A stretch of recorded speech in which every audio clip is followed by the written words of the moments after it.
doing? What we doing? What we doing? What we doing? What we doing? Copper Colored family. What it do? Chicken stew. We back in this bad boy with another one. Some more dope content. Some more truth. The facts. The details. The history of the copper colored Aboriginal. This is the history, ladies and gents. For those of you who've been following the series so far, I just want to appreciate everybody that's been showing us love. Everybody that been tapping in with the copper colored community, tapping in with Morals and Money, tapping in with me, the Copper Colored King. Just getting in tune and, you know, sitting through these videos and just allowing this information to process. And for those who are retaining the information, I want to thank you guys 10 times, because you're showing me that this is without, I'm doing this right here and it's not going unheard. It's not unheard. You know, all I want is people to listen. That's all. You know, we got a lot of good information, bro. I mean, like, some of this stuff could help us prosper for many years to come, depending on how you look at it. Indian slavery in South Carolina, ladies and gents. Like I said, we are back.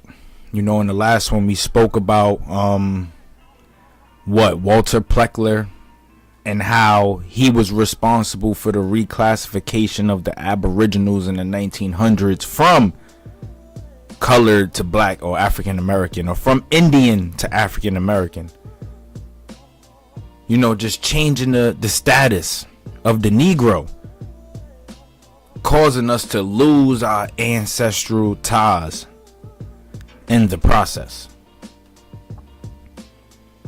And then we also spoke about how these colonists eventually, once they realized that they could no longer forcibly enslave the people, and they realized the people was fighting back, they started to find other ways to leverage the Aboriginal as a slave, using his family, using his resources. You know, that includes the land, the things that they utilize to help push them forward as a society.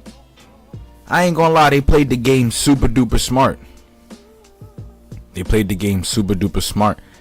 They used us to the point to where we was no longer considered human beings, and we were considered commodities. Just like any other individual who went through the enslavement, man. I just feel like we got to talk about it here, because this is a part of the history of the Aboriginal. We got to know what's up. We got to know what's going on. And for the most part, like I said, man, it helps us heal from the trauma. It helps us, you know, get back those years that we lost. We lost so much in the process. I mean, like, what can you tell a person who doesn't really know where they come from?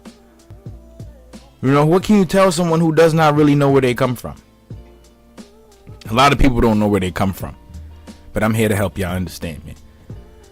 Let's get into this bad boy. We about to jump straight into it, man. So the first thing I want to introduce for you guys, this comes from the book Indian Races in America, right, of North and South America. Now, I got a couple pages from the book. I haven't even started reading it thoroughly myself, because I'm still stuck on this Charawa situation, because there was a lot going on the East Coast in America in the 16 and 1700s.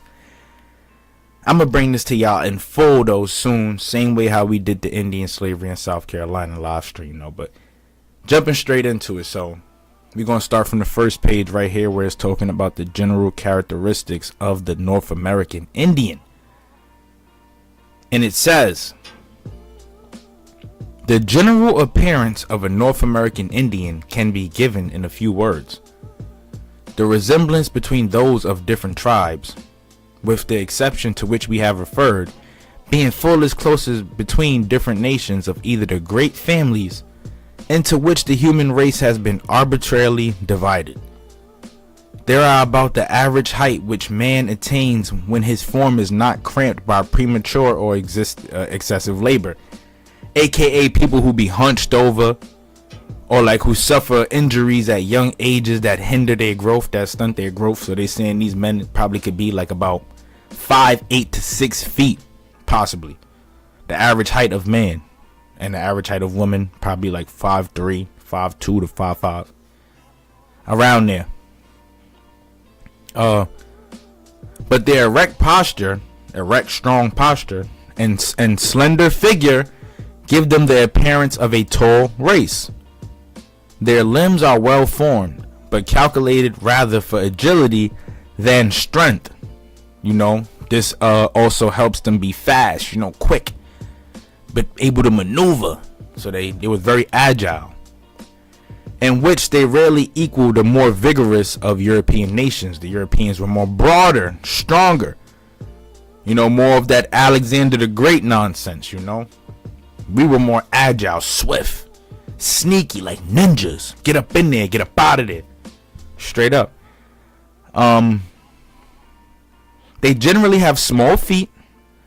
The most distinguishing peculiarities of the race are the reddish, aka Adam. For those who don't know the definition of the biblical Adam, means red man, aka colored man, aka black man, because black is all colors, right? Or copper colored. Can I get a hi? Yeah, yo, kuka. Hello. Wonkin Tonkin. Blessings due to the Most High, to the copper colored family, man, of the skin. The prominence of the cheekbone and the color of the quality of hair. This is not absolutely straight, but somewhat wavy. What waves turn into curls? Waves, curls, kinks. Yeah, I mean? It has not inaptly been compared to the mane of the horse, less from its coarseness than from its glossy hue and the manner in which it hangs. Their eyes are universally dark.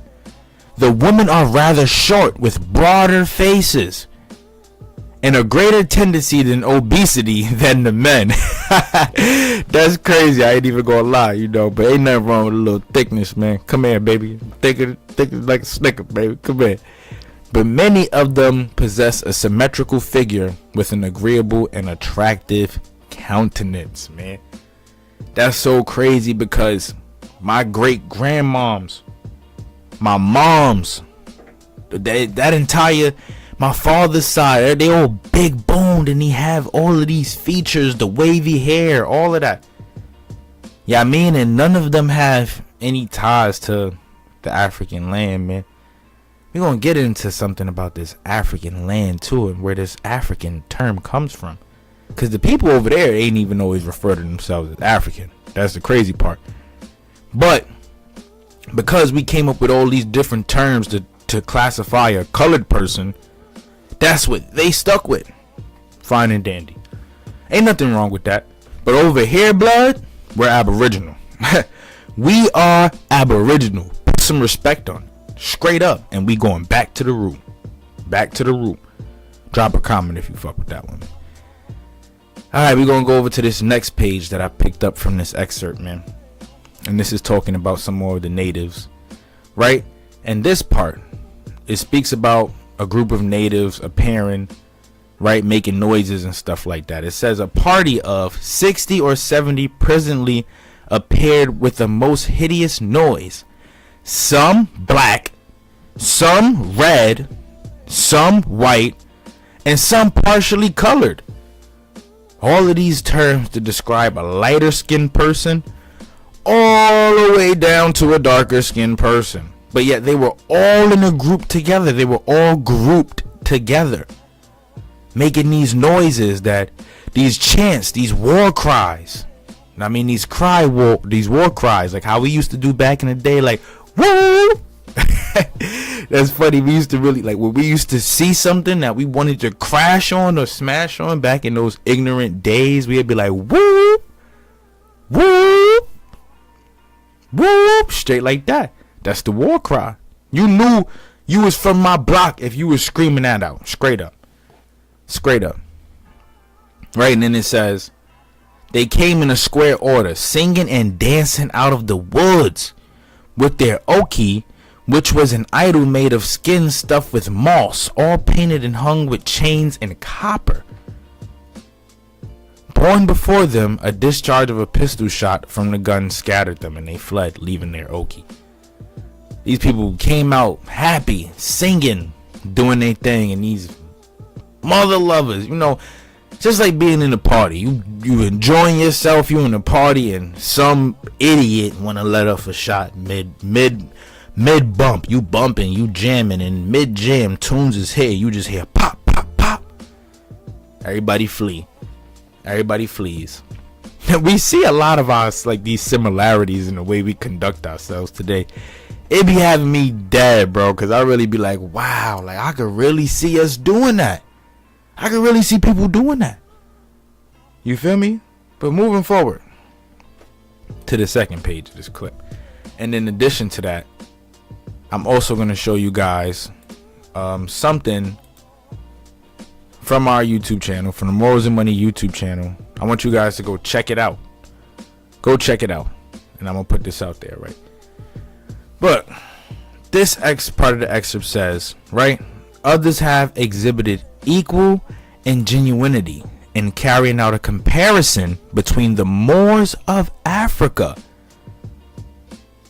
and the Americans, claiming to establish a near affinity in character and complexion between the two races. Whoa. They suppose the Moorish immigrants to have arrived in the West Indian Islands or the eastern coast of South America, and then hence to spread over the whole continent. So they're connecting this theory, right? And I'm going to tell you to what people specifically, but to the Olmecs. To the Olmecs, because allegedly they came from West Africa. They were Moors, and they settled right there where, Tenochtitlan and the Aztec and Mayan civilizations would have developed. They're going to call these people Moorish immigrants. But Moor, for those who don't know, is just another term that people use to classify a colored person. That's it. But check this part out, right? This one says, vague accounts of islands or continents at the west are found in the works of many early writers. Vague accounts of islands or continents are at the west are found in the works of many early writers. The Atlantis of Plato, the Hesperides, and a host of other uncertain fables have been tortured by ingenious antiquaries into proof of more extensive geographical knowledge than is generally attributed to the ancients. Basically saying that these old fables consist of accounts and islands and continents that are over here in America. And when we always talk about that Atlantis stuff, I always think about Atlantis, Atlanta, the ATL. The ATL, it comes from the Atlantean language, that Atlantis. I don't know forgot how they pronounce it, but I'm going to bring a video or some type of description talking about that stuff to you guys pretty soon, man. We're going to cover that Atlantis Antediluvian World Book 2. Right, and then another part of this says some theorists, whatever, have indefatigably followed up the idea that we are to search for the lost tribes of Israel among the red men of America, the Adam men, the colored men, the copper colored men, man, and have found and fancied resemblances otherwise unaccountable between Indian and Hebrew words, ceremonies, and superstitions. So now look at that. Here we have some documented accounts of these people saying that, again, that the Aboriginals could be descendants of the Israelites. Not the first time we've seen this. We've seen this in many other places, but like I said, I just wanted to show you guys this real quick. So if you just look over here in the top right hand corner, we are up to Indian slavery in South Carolina, part 5, man. Part 5. But we got so much more content in addition to this stuff that you guys could go check out. For starters, we just did our interview with Jiggy Rods NYC. Now, he owns his own rental company, his own studio, his own music thing. He got that thing going down in there. I'm not even gonna lie. Check this video out, bro. Check this video out. I suggest all of those who aspire to be entrepreneurs, check this out, because he dropped a lot of gems. So much fire that we about to put out on this channel. And then you guys can also go and subscribe to my YouTube channel, of course.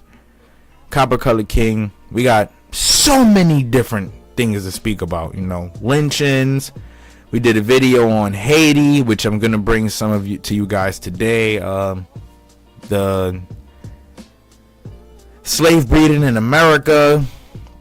We got so much content, man. Just make sure you guys come check it out. We talking about the Moors. We talking about a lot of stuff, man. Go check it out. Go like, comment, and subscribe.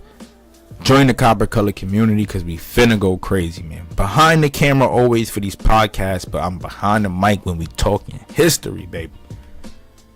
Moving forward now, as we continue. Now, one thing I wanted to pick up on for you guys is this right here. So like I said,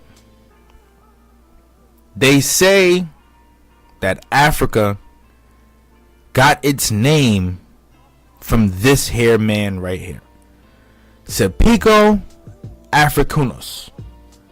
He was a Roman general and statesman, and notable as one of the main architects in Rome's victory against the Carthaginians in the Second Punic War. Now that's stuff that I gotta go dive deep into. I'm not even gonna lie, I haven't even got into any of this stuff yet, but I just want to take a look at these photos, right?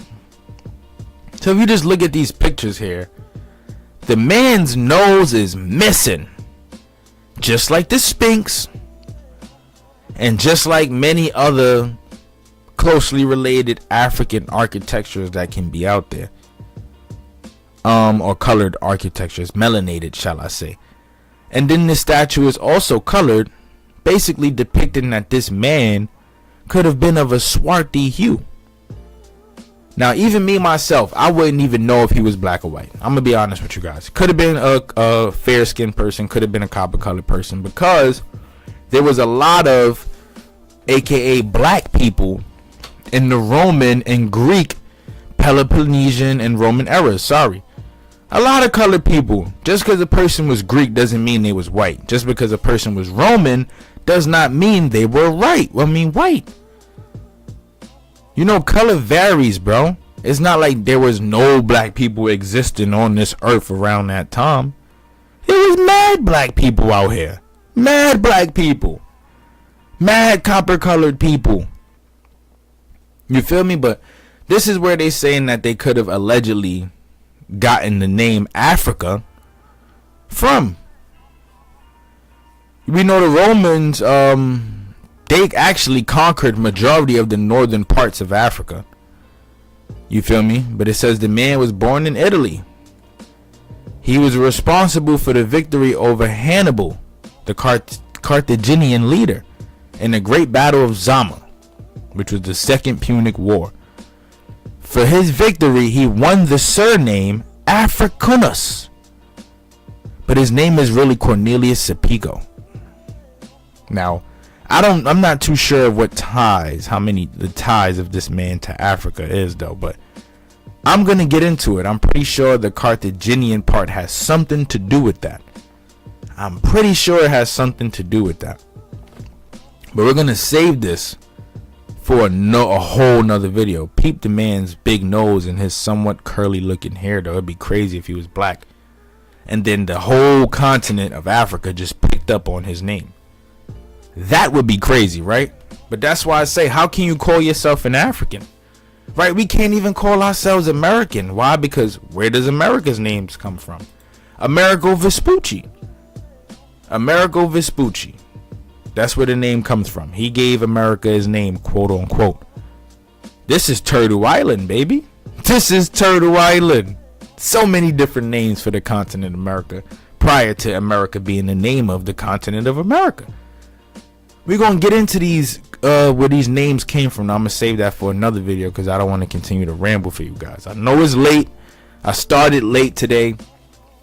I was out pretty much all day. Your boy tired. When I hit the gym, I ain't even going to lie, I was drained. Took a nap. I got to do what I got to do, bro. But more or less, though.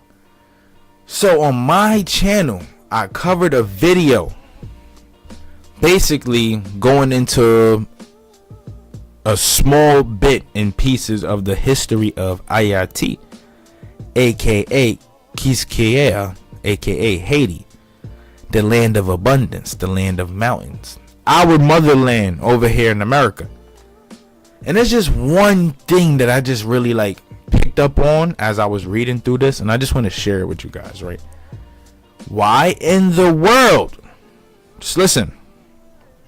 Look, before the arrival of the Europeans, the island's homeland, Taino Arawak name was called Ayati, or mountainous land, Quisqueya. I think that's how you pronounce it. Mountainous land, land of mountains and water and abundance, right? Ayati. So we all know that there was a revolution, the Haitian Revolution, that happened on this island that that involved this man that we all know is Toussaint Louverture, right here, who everybody considers to be an African, part African. I think he's a part Frenchman. I think he's a part of these Frenchmen, who found their way to the West Indian Islands because, of these Huguenots being exiled from Moorish Spain and stuff like that. Could be Jews, could be Moors. I wouldn't know. I would have to do more research. But that's where I think he was from, because he was exiled back to France. He was exiled from Haiti back to France. Now, why would they do that? And then he died in France. Why would they exile him to France? If he was from Africa, why not just send him back there? They sent this man back to France. Another thing that was crazy to me was that once they won their war and declared their independence, the new state was baptized Haiti from the Arawak name for the island. Now, why would a group of people who have no ties to the original Arawak name for the island baptize and rename this island 200-300 years later Haiti, after it was already called Ayati? Why would they get into that? Why would they do all of that? Why? That's like the questions that I be asking, man. I just really be wanting to know. Somebody answer that question for me. Toussaint Louverture was responsible for the uprising of the Haitian people that we would know them as, right? The colored people in Haiti at the time, from 1743 to 1803. This is mad years after the Aboriginals was calling this land Ayati. So he had to have some type of ties to the people of Haiti. You got to understand what I'm saying. The original people. Because they renamed it after its original name. Just like Jamaica. Jamaica. Just like Jamaica. Jamaica. That's what I'm saying, bro. We are not dumb. You can't lie to us no more. But if you want a breakdown of this video right here, like I said, go check out my channel, the Copper Colored King channel. Have a whole video diving into bits and pieces of the history of Haiti. I'm also going to read some excerpts about the the Haitian Revolution and Columbus's voyage throughout the Americas. We're going to get into Sir Francis Drake's. We're going to do the Hernando de Soto.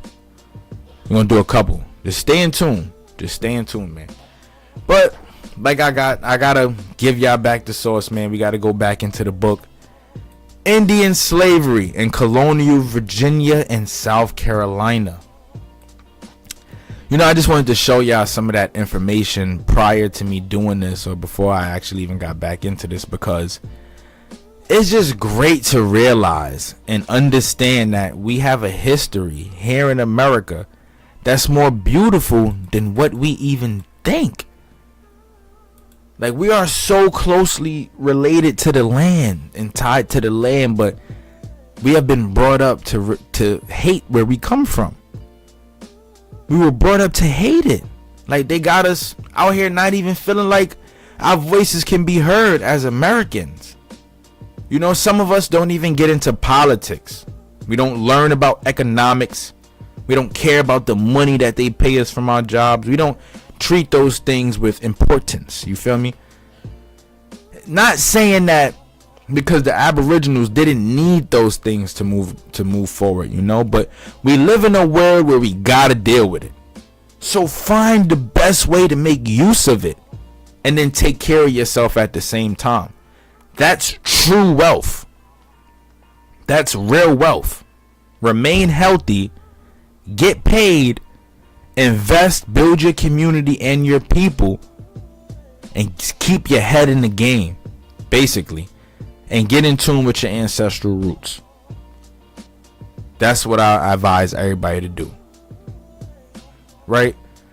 But here we are, back in the book, and we're gonna pick up right here, number 22. At the end of the first paragraph, we're gonna start the second paragraph, and it says, with the failure of this commission, and you know, just to refresh people, right? The commission was comprised of the governor and other colonial officials, many of them deeply involved in the slave trade with the Indians. To say the least, the commission did not act in the manner prescribed by the proprietors. In 1682, the commission was disbanded. The proprietors claim it has been used as a slave device rather for the oppression than protection of the Indians. This is where we truly left off. So they had a commission. They created a commission that basically was a front for the buying and trading and selling of slave Indians and slave peoples. And it got disbanded. And the proprietors, the people, was claiming that it had been used as a device for oppression rather than to protect the Aboriginal. With the failure of this commission, the proprietors essentially gave up on any concerted measure to regulate the trade.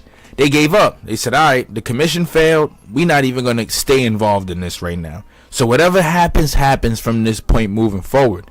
And you know when people are trying to regulate something, right? And they just drop the tools, they fumble the bag, all hell breaks loose. Let's get into it. Late in the century, they made a half-hearted effort to regulate the trade by sending an attorney general to the colony to investigate abuses by traders and to recommend legislation to the assembly to deal with those abuses. An act was passed in 1707 which addressed the problems caused by the traders. But no effective mechanism for the enforcement was laid out. This act required every Indian trader to obtain a license before going among the Indians. A trader was to be fined if found guilty of selling a free Indian or extorting slaves from Indians under false pretenses. This is crazy, bro, because now they're basically saying like, all right, it's like hunting deer. You need a license to hunt, or you need a license to drive.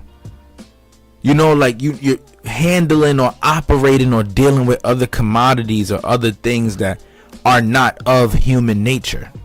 They are still classifying us as people outside of your average human being, and it's in the wording. This is crazy.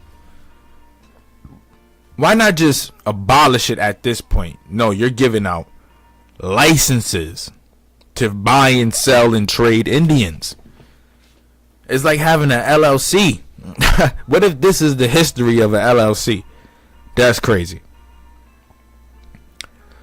In 1710, the colonial government reestablished a commission to adjudicate disputes concerning the Indian trade. Before 1716, the commissioners of the Indian trade had little power. However, their strongest weapon was the revocation of a trader's license, and that did not necessarily prevent him from trading. So even if we revoked their license, which was their strongest weapon, it still didn't stop a mother lover from trading and enslaving other Indians, other copper-colored peoples. They was gonna do what they want to do, no matter what anybody said. By any means necessary, we gonna get it. That's what they were saying. The commission also had the problem of working slowly. Often by the time a complaint reached the commissioners, little could be done to right the wrong. In July 1711, a trader was directed to send to New York to bring back an Indian woman and child who had been free and was sold thither by him. Wow. So they basically told the trader, yo, go back to New York, get this woman that you sold. She was free. Go back and get her. She was free. Not being able to travel throughout the Indian territory, the commission appointed an Indian agent, hence the BIA, to be its eyes and ears in the trading towns. More often than not, however, the Indian agent served its own interests over those of the commission. A new act passed in 1716 greatly strengthened the power of the commissioners by placing the management of the Indian trade in their hands for the sole use, benefit, and behalf of the public of the private province. You know, that kind of sounds like what's on the dollar bill. If you go read the dollar bill, it says this legal tender is for all debts, public and private. And this is basically saying, like, this is for the use and benefit on behalf of the public and of the province. It's kind of weird, right, when you look at it. Basically calling the aboriginals of this time legal tenders, right? Fines were increased and the schedule of prices governed. The barter and exchange. We all know about that, right? The barter. Y'all know about the barter. Trading centers were established in the interior, and an act of 1719 required that all traders shall come into their furs and skins and Indian slaves, being all of their commodities, or other merchandise purchased from the Indians aforesaid, with the public factor of the respective garrison most convenient for them to come to. 2 years later, the assembly forbade traders to provide credit to the Indians. So no more credit for you Indians. We're not gonna give y'all no more credit, because giving the Indians credit would result in them ending up leveraging their furs and skins and other Indian slaves, because they couldn't pay it back. They couldn't pay it back. See what it says? Not allowed to become debtors. The Indians had less to worry about from the traders. So without being given the credit, the Indians didn't have to worry about anything. Like, oh, we didn't have to leverage our furs and skins, and you didn't have to enslave our women and children no more, because we don't owe you anything. We don't owe you no more. So the assembly actually made a good play. That was a good play, because that debt is what kept these Indians, so-called, in bondage. Hence debt and bondage today. Just that now you have the option to pay it off the right way. You feel me? But imagine a world without credit. It'll probably be mayhem at this point. Where are we at? By 1723, one commissioner was sufficient to handle the Indian trade. One commissioner.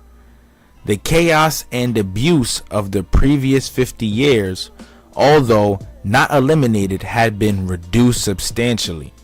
So this was a really good play. Without giving them any credit, we don't owe them anything. I mean, we don't owe y'all anything. So now we can move about freely, and you can't take us or touch us unless we fight or something, right? Right? That's basically what it's saying. There being no opposition to the contention that prisoners of war status made the Indian a slave. The greatest number of Indian slaves in South Carolina were obtained through war, like I said, from fighting. It was all from fighting. That's the only way now you could make me a slave, is if we fight. Other than that, you have to respect my shit. Because they wanted to trade with the Aboriginals. Why would you not want to trade with the people who can make the best use of the land that you're trying to enroach? Right? You got to think about it. You got to remember, they wanted to turn all of these people into passable Englishmen. That was these copper-colored and fair-skinned slave masters' overall goal. That was the goal. In 1711, the commissioners of the Indian trade ruled that no Indian shall be deemed a slave and brought as such unless taken in war. Two types of warfare brought in slaves: wars between the colonists and the Indians, and wars between the Indian nations and other nations, to which the colonists were also provoking. When a colonist killed a member of their tribe in 1671, the Crusoes retaliated by raiding the colonists' corn and hogs. This is why they felt like they had to they could not no longer get them past civilized, because they would get back. Like, no, you can't get up on us. We gonna come get back. Stop it. Y'all need to stop it. And I was for it. I'm 100% for that. I ain't even gonna lie. The colonial government responded by declaring an open war against the said Crusoe Indians. Several Indians were captured and transported, the profits from the sale going to the men who captured them. This first war set the precedent for all future wars with the Indians. So now we gotta look into this one, because if this set the tone for all future wars with several Indian tribes, then we know this could have just resulted from the same stuff. The abuse and obsessive belief that the Aboriginals were not civilized, that these colonists had to civilize them. And these Crusoe Indians was like, nah, fuck that. We gonna fight. And it set the tone for many other wars that were happening along the American East Coast in the South. We're going to talk about them. In 1680, war broke out with the Westo tribe. And again, the colonists' efforts were rewarded by the plundering of slaves and other goods. This is before the Tuscaroran and before the Tuscaroran War, before 1711, before the Yamasee got involved, right? This before 1711. Colonists soon found that war with the Indians could be profitable. Oh yeah? We can't make y'all slaves the same old way, but we could do it through war. So I'm 100% sure these wars were being provoked. The proprietors were informed that settlers around Winyah Bay were making war on the Indians to obtain slaves, see? Even officials of the colonial government contrived most unjust wars upon the Indians in order to get slaves. Oh shit. You see? Y'all see? Y'all see? They contrived most unjust wars, starting wars for no reason upon the Aboriginals just to obtain slaves. It's like, that's why I said they found any way possible to enslave the Aboriginal people of America. And this is why I want to bring this history to the channel, because it's like we think our history just goes as deep as Rosa Parks and Harriet Tubman and Nat Turner and Martin Luther King Jr. and Frederick Douglass and W.E.B. Du Bois. Boy, it goes way beyond that. Way beyond that. Way beyond that. We got years, bro, of this slavery. Years. Like, you got to think about it. Some of these colonies over in Africa weren't even created until the 1800s. These mother lovers been ransacking this part of the world since the 1400s. Like crazy, Duke. Like crazy. Right? The Indian slave population increased from 350 slaves in 1703 to 1,400 slaves in 708. In 1703 and then to 1708. Sorry. So within 5 years, it almost tripled, right? Can we say? Because 350 and 350 is 700. And then another 350 and 350. So almost quadrupled in 5 years. In a letter to the Lords Proprietors in 1709, Governor Nathaniel Johnson attributed the increase to the success of our forces against the Appalachian and other Indian engagements. The Appalachian. See that right there? Complete different name back in the day. And other Indian engagements within the 5 years. Women and children accounted for the greatest proportion of those 1,400 slaves in 1708. Again, the attack of the women and children. Let us hit below the belt. We're going to screw your entire society up because we're going to get the nurturing aspect of a society, those who teach. And now we're going to force them to become a part of us. And if you don't get with it, you get lost. They attack the women and children. I'm going to always make this part extremely important, because when you get the women, you now have control of what nurtures the growing society. And then when you get to children, you now control the future. The future. You see how all these young kids is listening to Sexy Red? 15 years from now, that's the future. Sexy Red is a colonist. Sexy Red is a colonist. She is a slave master. You heard it here first. Suki Hana and Sexy Red, they slave masters, man. Two major wars between 1710 and 1720 added to the number immensely. Yep, that's the word I was looking for, Tuscarora. In 1711, the Tuscarora War erupted in North Carolina. South Carolina sent 2 expeditions, one headed by Colonel John Barwell and the other by Colonel James Moore, which could have been a black man, to aid the North Carolinians. Barwell's expedition took 200 Indian and women, children prisoners. You see? You know what? I gotta just put this in the comments, man, because y'all gotta understand. Protect the babies, goddammit. Protect the babies. Protect the babies. I'm telling y'all now, moving forward, protect the children. Because you see 200 Aboriginal women and children. 200.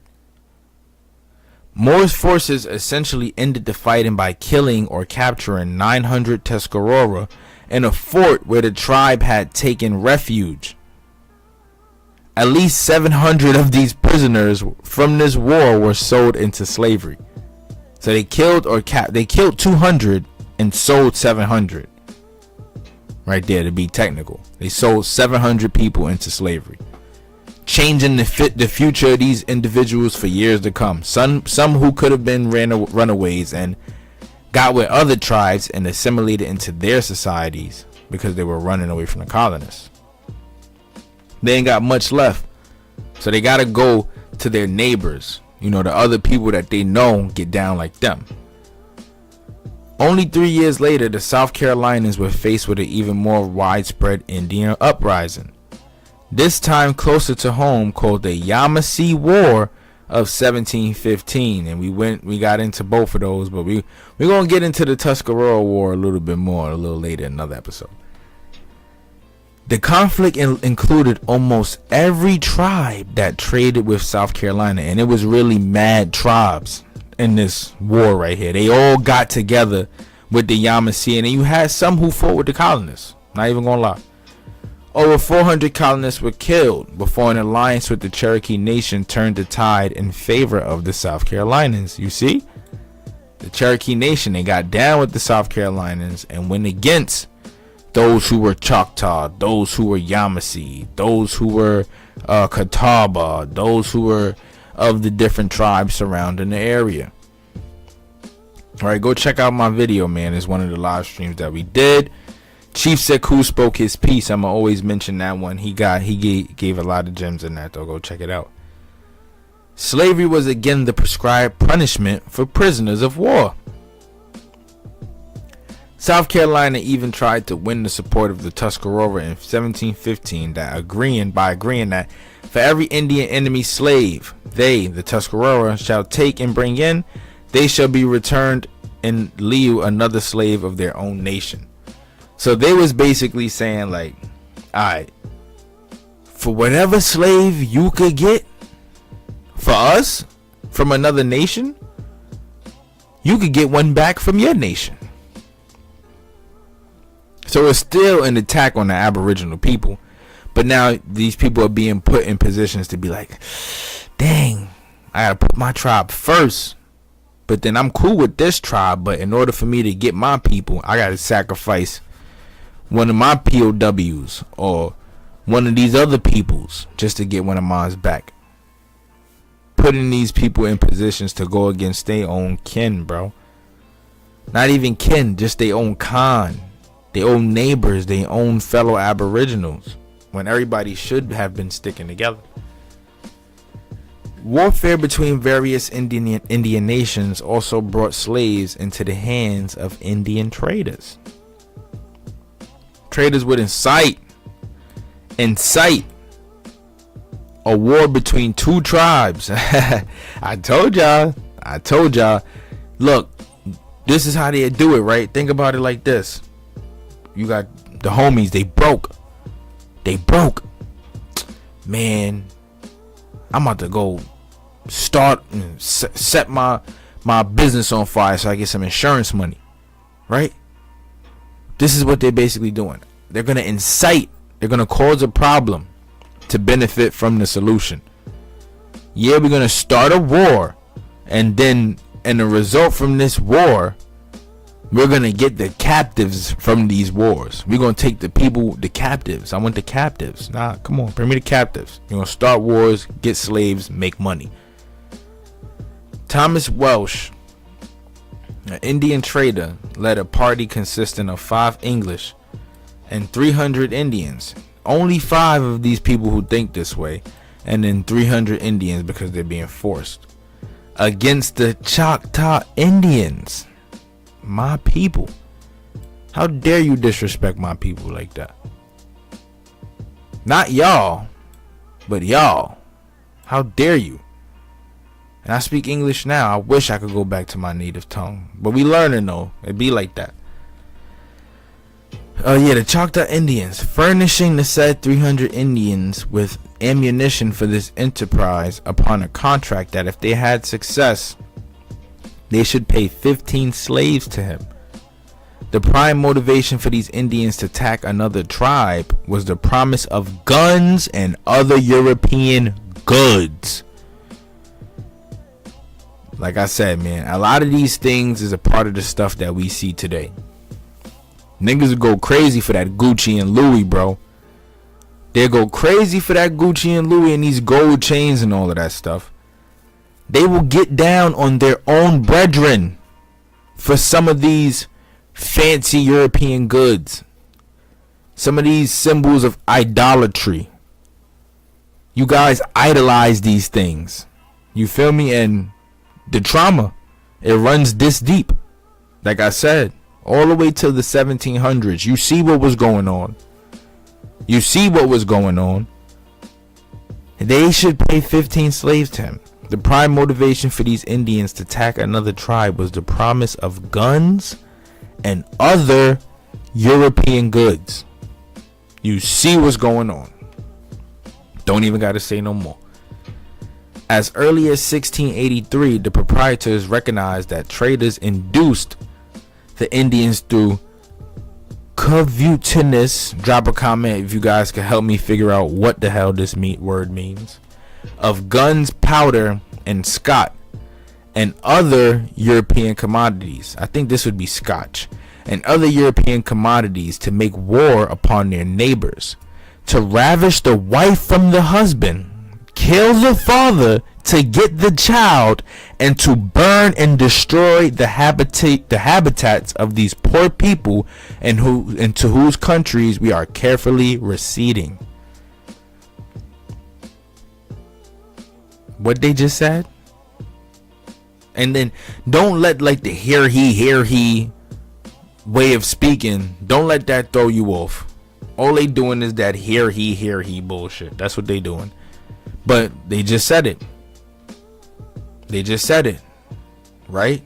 The proprietors recognized that the traders induced the Indians through some weird word of guns. These are the commodities they induced them with. Guns, powder, and alcohol, and other European commodities to make war upon their neighbors, to ravish the wife from the husband, kill the father to get the child, and to burn and destroy the crib. So they were even forcing Aboriginals to go and do these to their neighbors, and to get the children, to not only make them slaves, but some of them were adopted into these other tribes. Aboriginals were adopting white people into their tribes. For those who don't know, they'd take the children and raise them as their own. But yeah, I see, bro. Ravish the wife from the husband, kill the father to get the child, destroy the crib, destroy the family structure. This is why I say slavery was physical back then, but it's all mental now. Because this same shit happens today. It happens today. And it attacks us through the trauma and through the mental. It's sad, bro. It's sad. These slave raids backfired on occasion. However, the war in 1680 between the colonists and the Westos was the result of an overzealous action by the slave dealers. Indian slavery also became a means to combat the Spanish and French threat. So this was also helping the British folks combat the Spaniards and the French people in the South and in the West. You see California, Louisiana, Alabama, places like that. That's where the Spanish and the French, that's where they had their strongholds. Mexico, stuff like that. That's why there's a lot of ties between the Aboriginal nations of Mexico and those of the southeast of America, and then some in the southwest. A lot of darker skinned Aboriginals throughout these lands. The Shoshones, Apaches, we got the Mosquito people. They deep in Mexico. There's people from Mexico in general. Then you got the Choctaw, Chickasaw, and I did a video speaking about probably almost 20 something tribes who inhabited just that part of the land alone. That part of the land alone. And these people also learned to speak French and Spanish, which was also dope. Do your history. If you got any Creole speaking ancestors, they learned how to speak that through that period right there. Shout out my Haitians, by the way. The South Carolinas not only created a strong force along the colony's borders, but also weakened the Indians' allies of the French and Spanish through the capture of those tribes' people. In 1685, a group of Scot settlers incited the Yamasee to attack the Temicho, another tribe in the southeast. A group of Indians allied with the Spanish who were Christians and had Spanish friar and a chapel among them. See, they were adopting and assimilating with these people. 9 times out of 10, they definitely spoke Spanish in their original language. definitely. But they incited the Yamasee to get up with them. That's crazy. Because they were with the French. They had to get the French up out of there. The Scott settlers. It's these Scott English settlers. And then the thing about it too, all of these people could have been colored. All of them. Every single last one of them. The biggest display of black on black crime. The Yamasee returned with 220 prisoners, which they delivered to the Scots as slaves. So they came back and was like, yep, you forced us to go fight. We back and we got 220 slaves for you. And they all speak Aboriginal and Spanish. Some of these slaves could have even been Spaniards. Dig me? That's how real it is. By 1708, this policy had nearly destroyed the Spanish Indians in Florida.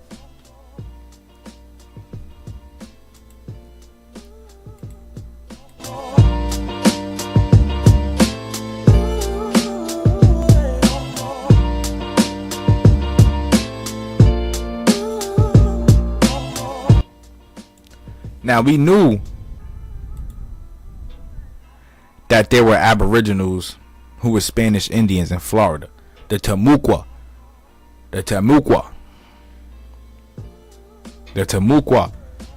These people, the Timucua. Close, real close. And they inhabited Florida. And DeSoto said they were colored, but also said they were sun and moon worshippers.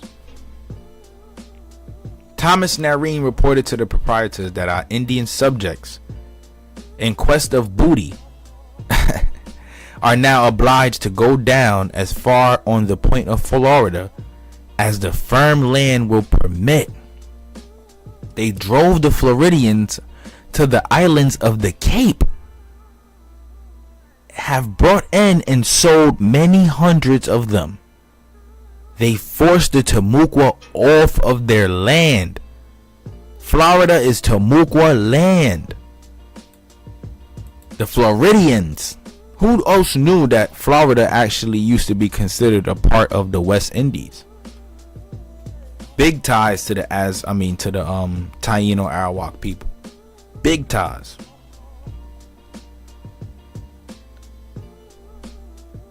We're going to pick up right here. The policy worked with equal efficiency in the West against the French. Most Indians enslaved in South Carolina were transported out of the colony. Indians captured in wars usually ended up in Charlestown, one of the biggest slave towns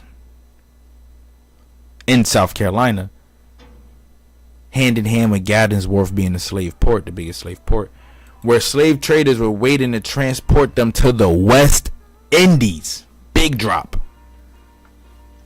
Because this just means that they was exchanging Yamasees and Timucuas and Cherokees and Choctaws and all these different people with Arawaks and Tainos and probably Moors, probably Africans. You know, we know for sure this was an Aboriginal exchange, as they stated earlier in the excerpt. In 1720, 60 members of the Waccamaw tribe were sold in the West Indies. You see? Alexander Hewitt recorded that during the Stonewall War, captive savages were disposed of to the traders who sent them to the West Indies and there sold them for slaves.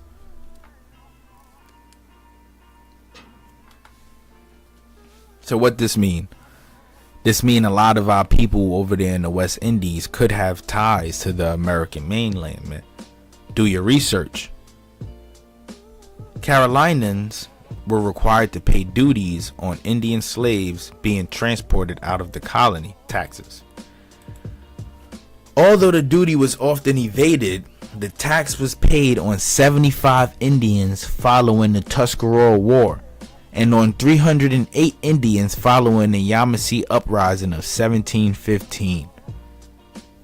Not all Indian slaves were exported to the West Indies. However, the South Carolinians also had commerce with Boston, Rhode Island, Pennsylvania, New York, and Virginia, to which places we export Indian slaves. Basically saying the slaves they was picking up in South Carolina, they was sending them up north to go do work in New York, Virginia, Rhode Island, Boston, PA. So there again, those people, if you have ties to people in the South, those folks could have been Aboriginal. And if you live up north and your family migrated real late in time, real early in history, then we see where it could have came from.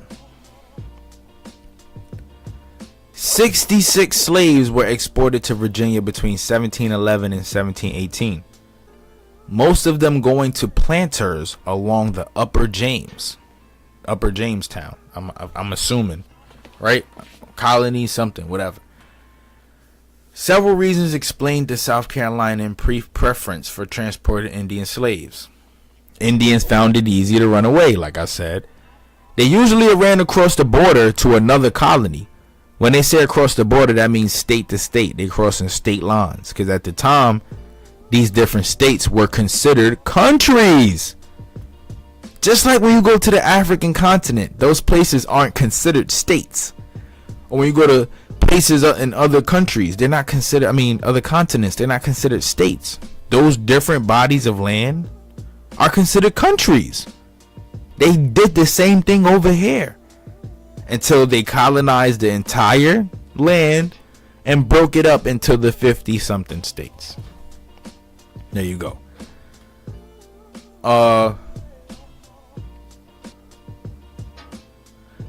Across the border to Virginia, another colony, Virginia or Florida, which caused many problems in procuring their return, especially in Florida, where the Spanish seldom desired to cooperate with the South Carolina government.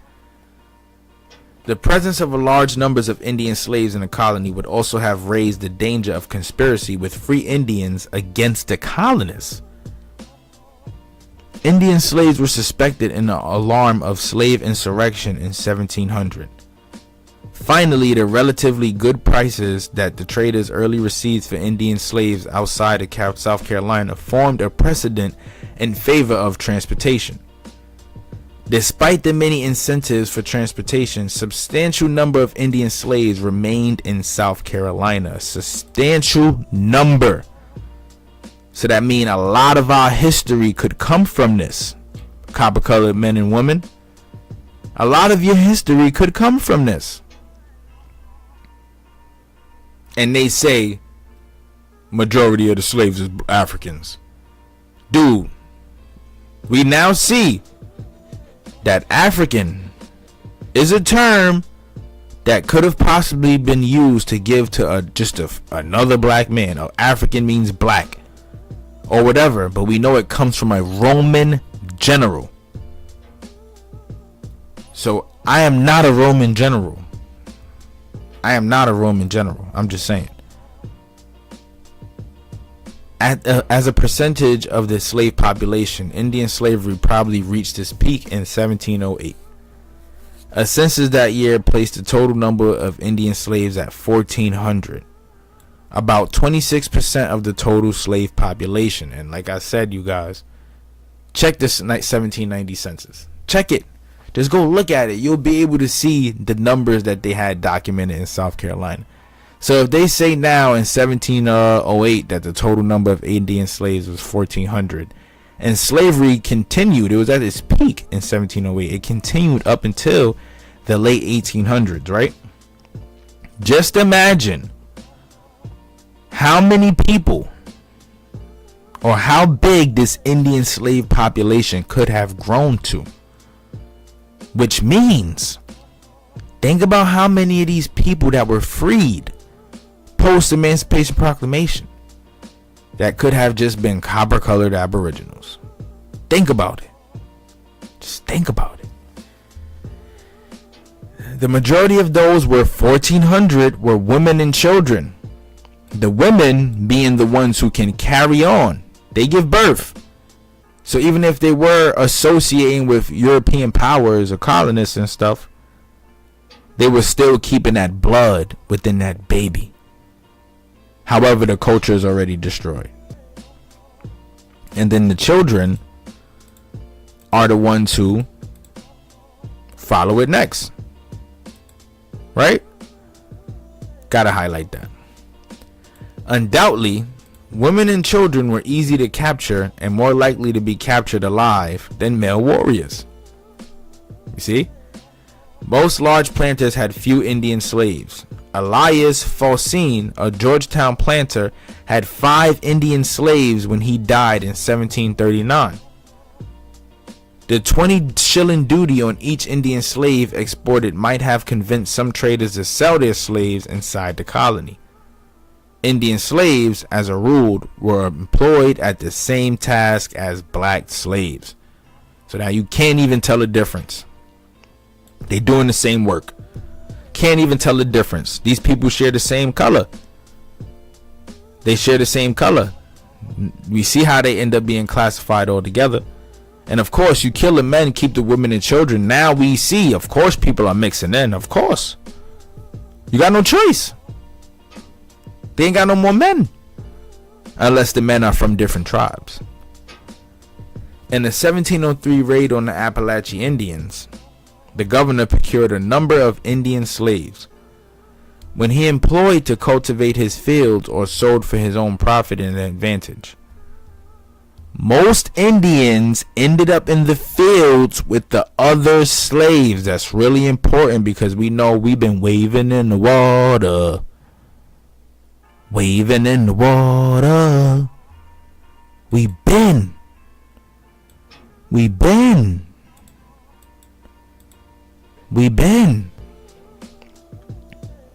You can't tell the difference now.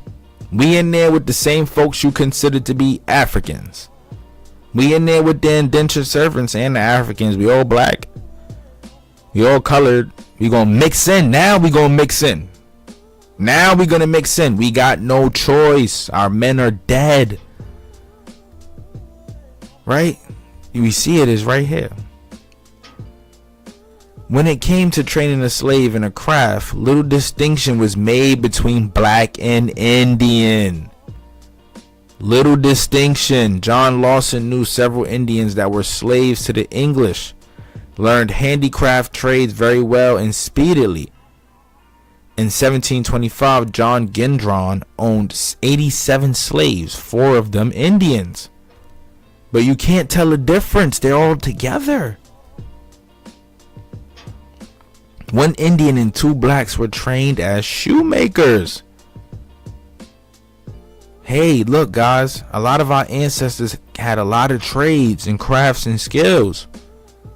And we see, again, where this stuff is coming from. Indians were also trained as carpenters and wheelwrights. Who built America? It was built off the slaves' backs, right? These slaves who were learning all of these trades and crafts over here, right? That were being taught to them by the indentured Europeans.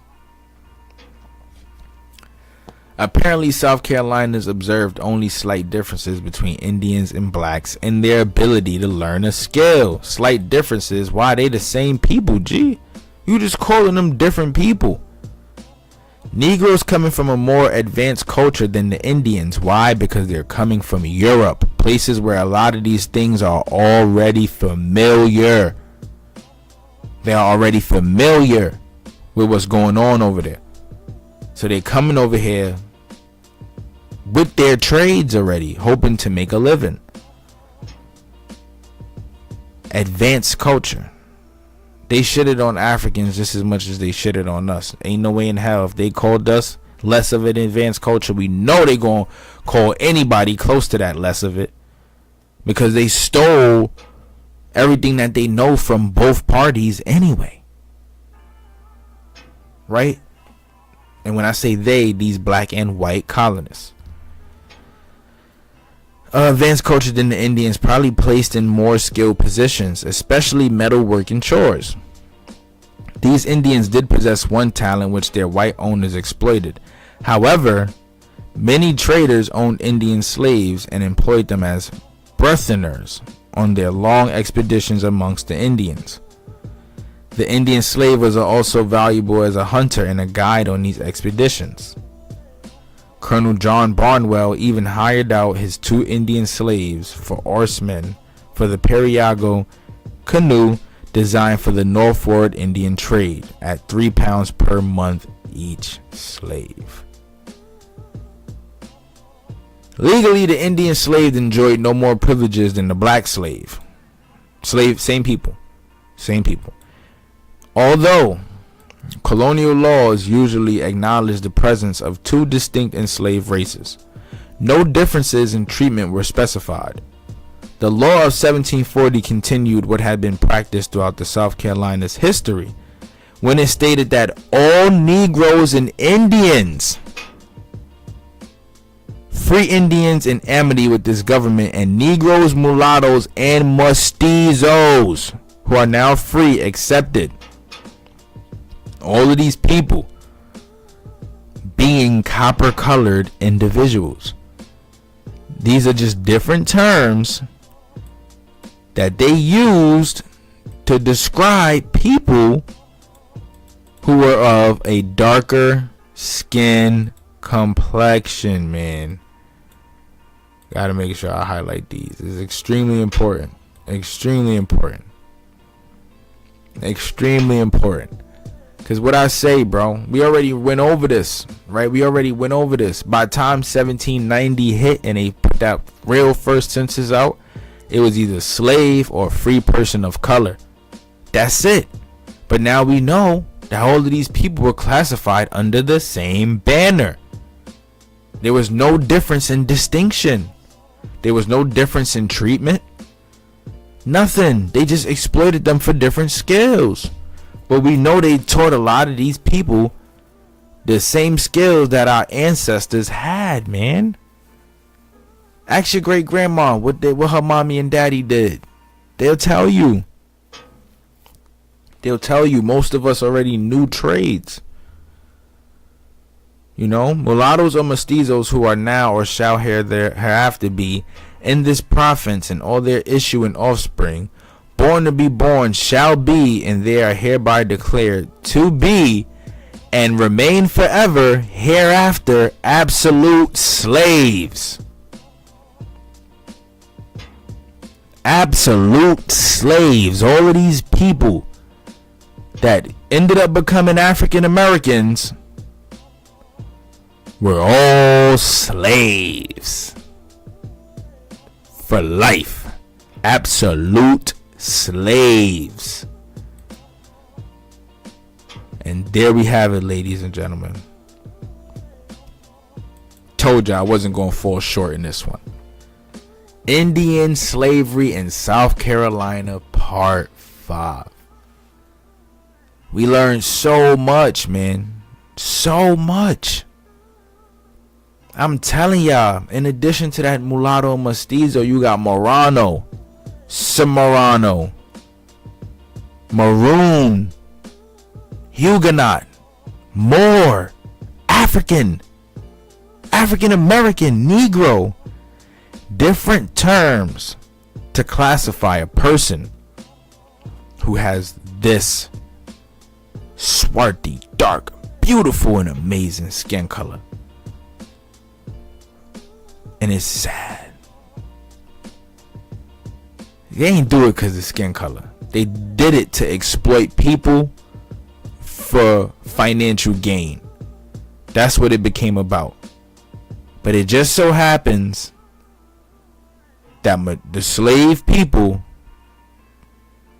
had a specific skin color. Like I said, man, we gave y'all a lot in this one. So much facts. I think those who tapped in and done tuned in, man, I'm on fire right now. I'm going to keep putting out this content. Keep reading these books. Actually, I got a plan to do 20 pages a day. 20 a day.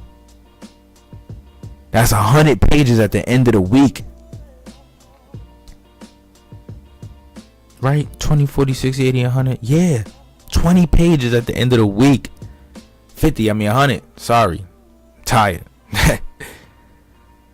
But I'm gonna give y'all this content, man. I got so much more coming. Stay in tune. Subscribe to the channels. Morals and Money. Copper Colored King. Follow me on Instagram, TikTok, Pinterest. You can find me everywhere. Website coming soon too, by the way. Thank you for tapping in. Another live stream in the books. We'll be back next Friday. We're gonna try to get this in earlier, man. Let's get it. Thank you guys. I love y'all. My copper color community. We all got that in our blood, man. The Aboriginal ancestry is in us, is embedded in us, and you can't take it away from us, man. Let's get it.